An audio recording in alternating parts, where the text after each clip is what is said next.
tiha polja, mak prekriva vam obraz. Ali čutite korake, ki ne rimajo se v čas. Dobro jutro, rjavolaska, ali slišiš kdaj moj glas?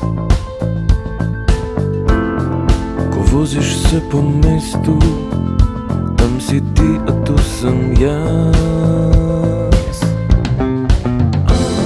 Le drobtini sva v vetru, mali